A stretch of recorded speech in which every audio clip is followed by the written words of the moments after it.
First of all, the messages that have been coming through is that not everyone has the same path, and in all truth and actuality, each individual has an individual path. If you are on a path that is striving to be like everyone else, conform to the status quo, then you are not on your path. The spiritual path is a path for one person. You cannot take anyone with you on your spiritual path. You cannot waste time dragging people who kicking and screaming along the path. You will meet people along the path.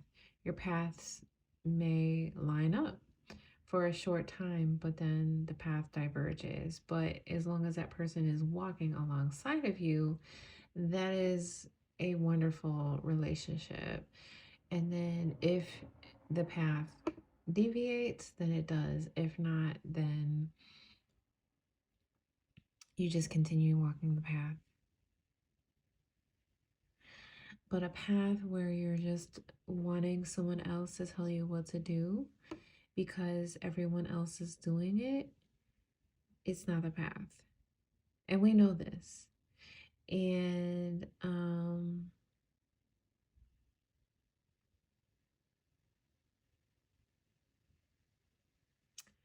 that's the message that I got today. And I also got a message about the algorithm and how the algorithm is one way to understand quantum mechanics of the algorithm is numbers and figures and mathematical equations and algebra and layers upon layers upon layers of math. And what's the difference between those numbers and those pixels and points of light?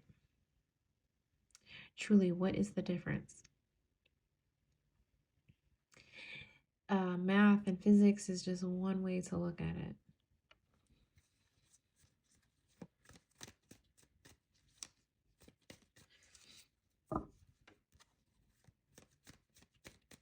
So this is a collective reading. This is the reading for people who are fighting for liberation, because that's the vibe that I find myself in on a daily basis. To be honest, Knight of Swords, be careful. I want all my freedom fighters to be careful. The Knight of Swords in this deck talks about violence. It talks about harm. So please be careful. Please be careful. This is an exclusive message for people who are freedom fighters. It's very interesting. One thing I've noticed is a tactic of people who want to stop you from freedom fighting is they will ask you personal information. And if you cannot deliver that personal information, then you must be lying. You must be not coming in good faith. You don't have to give people personal information. You don't. You don't. And be careful. This is a warning. This is a warning. Like, be careful. Like, there could be harm coming.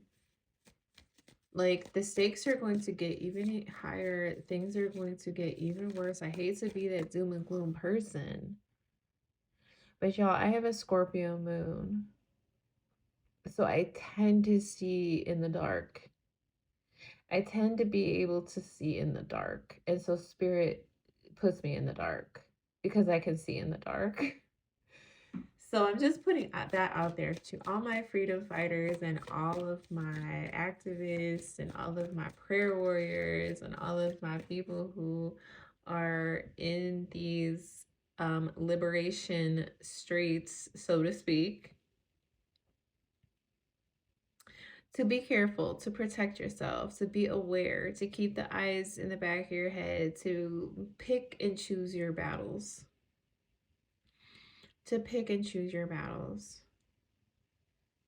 And to take breaks when you need to. The Nine of Swords has to do with anxiety and sleepless nights. Take breaks.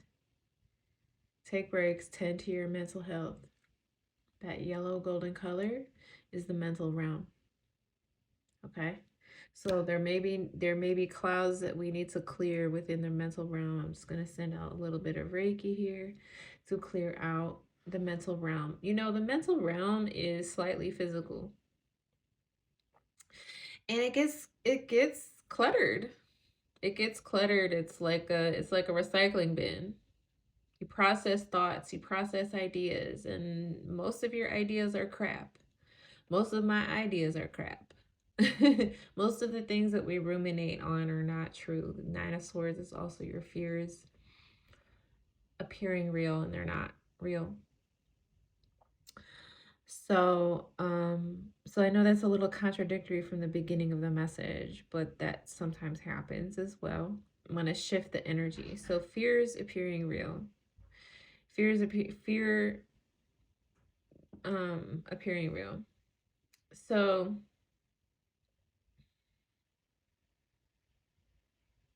clearing the mental realm, like clearing, like you've processed these thoughts, you've like, okay, no, I'm not going to feed into that. Boom. Put it in the recycling bin, and we have to take the recycling bin out eventually. We have to clear the energy, mostly within the mental realm. When you see people going to Reiki sessions and getting energy clearings and stuff, more often than not, they are clearing the mental realm and the emotional realm. Because these things, it's like the garbage can. You have to clean it out on a regular basis.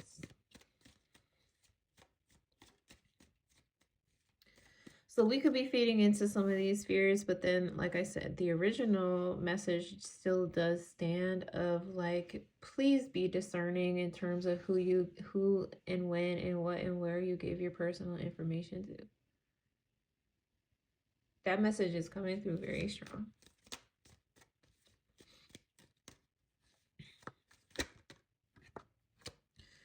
Two of Cups. You do have allies. You do have allies.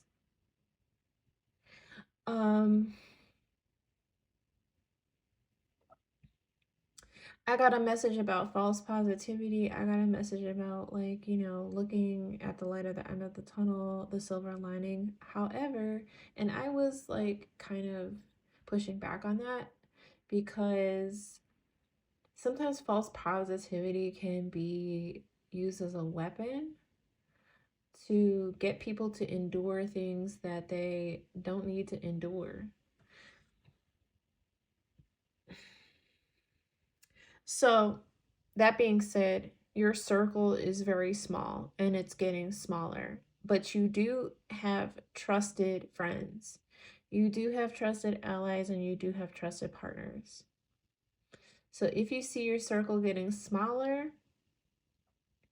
or if you need to, after a battle, cut someone off, that's okay because you do have trusted friends and trusted allies. Very trusted friends and trusted allies. Don't worry about third party energy. Like, if there's a third party within your circle, it's not necessarily a bad thing. Everybody looks at the third party like, oh, I don't want anyone interfering, but that third party could actually be giving you or someone else energy and support. It can actually be a really good thing. So this is more so, yes, again, about allies, about having a small circle, and about choosing the people that you want to trust. And that's okay. So if anybody feels like they're, if they feel intuitively there's third party energy, I wouldn't necessarily worry about it, if that makes sense. If it's not like If the third party energy is not for your highest good, but another person, like your person or something, is entertaining it, it's not going to last anyways. And they're just going to like flake out. But if it's actually like a good third party, it's a good friendship, it's a good trusted person within your circle, it's an ally, then like that will remain. So again, have discernment.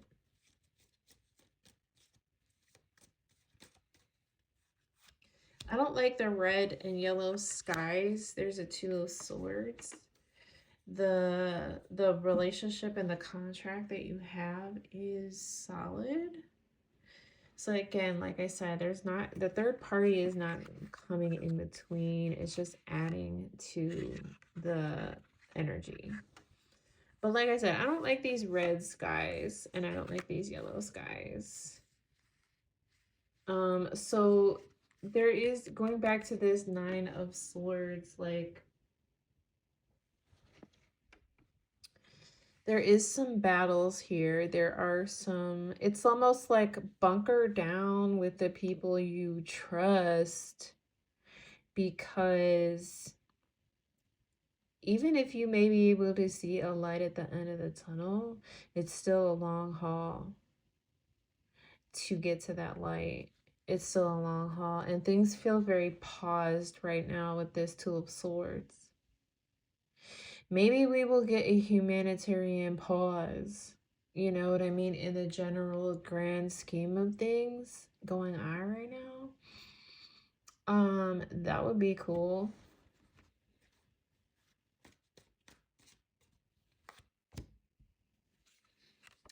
Eight of Swords in reverse. This is like a clearing of misconception. Look.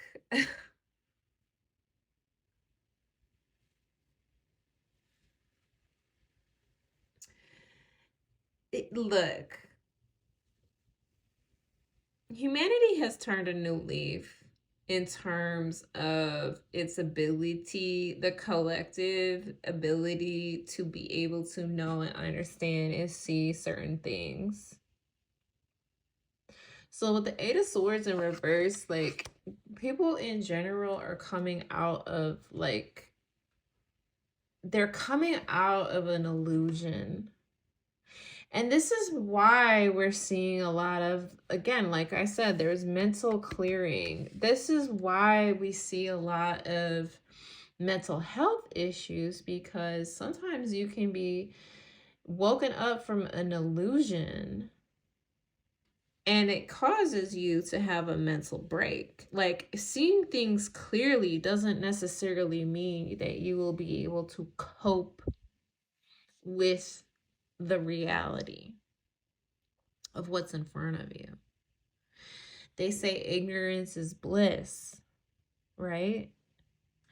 So I think that a lot of people are waking up to certain things.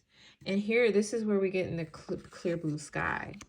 And we're starting to get it here too. The clear blue sky is coming in as opposed to these red skies. I always look at the skies in this deck because it's very expressive.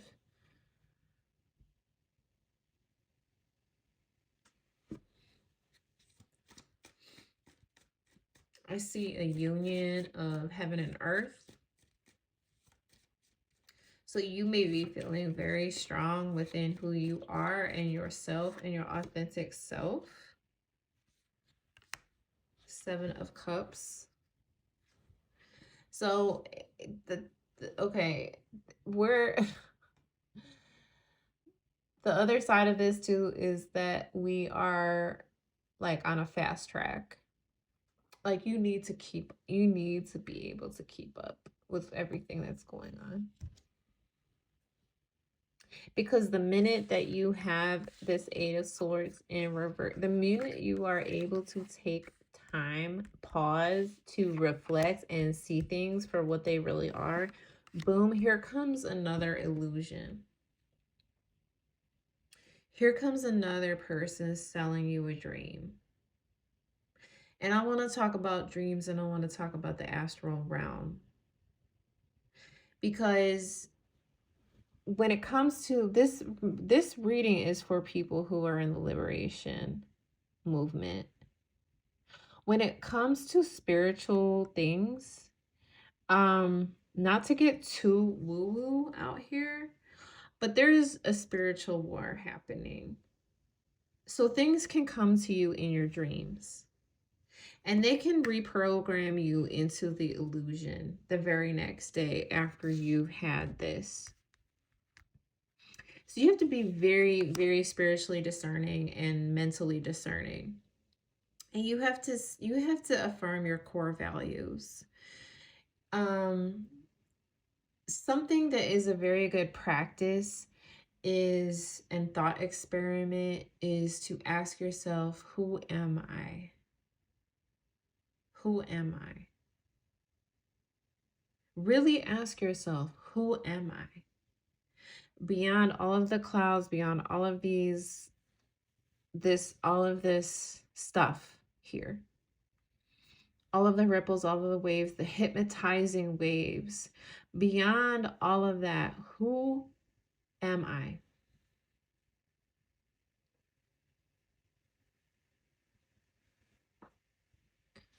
Okay, so we're on a fast track. All this water and this air, that's fast moving energy, very fast moving energy. We're on a fast track. You have to stay up to date. You have to check in with yourself every day. You have to reaffirm your position every day. You have to reaffirm what it is that you believe, what it is that you stand for, what it is that is your truth. Ask yourself, who am I? How did I get here? Why am I here in this point in time in this life, in my life? Ask yourself about the things that motivated you to get to where you are right now. And that will help to ground you, because this is all just like very ungrounded energy. It's like as soon as you have a moment of clarity, boom, here comes another illusion. Okay. And it's coming from the Emperor. It's coming from the Empire. Like all these stories that they told us, all these stories that were told to us in our major epic archetypal films. That is why I deal with tarot, because we're looking at archetypes. And everything in media is archetypes. Everything in the school of thought of ideas of the status quo is based on archetypes. We even have people arguing over new definitions of archetypes all the time. The alpha male, now it's a high value male, now it's this, now it's that. Like, archetypes. And the Emperor, when I think of archetypes, the Emperor really comes to mind as far as like an archetype for this world of structure, this world of simplicity and order, this world of domination. And you see how he is bringing these clear blue skies, and he's like, I can give you clarity. I can simplify things and tell you the way it is and break it down for you. There's going to be an emperor who is going to teach you and tell you something. It's up to you to discern whether this information is true or not. Just because someone tells you something doesn't mean, and especially if they're in a place of authority, does not mean that you necessarily have to believe them. But they still can give you clarity on certain things, if that makes sense. So don't be afraid to engage with people, especially if they have power. This, again, this is going to my friends who are in the liberation movement. If you have to talk to politicians, to city council, to, if all of a sudden you find yourself pushed in front of others to talk to important people, you stand your ground and you do not need to take their word at face value. Okay? Because at the end of the day, there is a structure. They cannot gaslight us into making it seem like there is no structure and there's no order, and these things aren't, they're not working together, and they're not in cahoots and all this stuff, and the leadership. Like, as we can see, the infighting within leadership, especially within the United States, it's all smoke and mirrors, because at the end of the day, on big issues, they relatively agree. So when they try to say that they're not sitting on this box of order, and that's not how they get their power, they're lying. Oh, no, no, no, we're not all working together. We're not all this. The money is not all encapsulated and supporting the king, the emperor, the empire. Don't allow them to gaslight you. So if you find yourself in position of power, please understand that that person is a person. They are just a person within this structure. They're not even necessarily the top person, even if they're sitting on some power. Okay? So I just wanted to give you guys that message, that encouragement, and hopefully this is useful.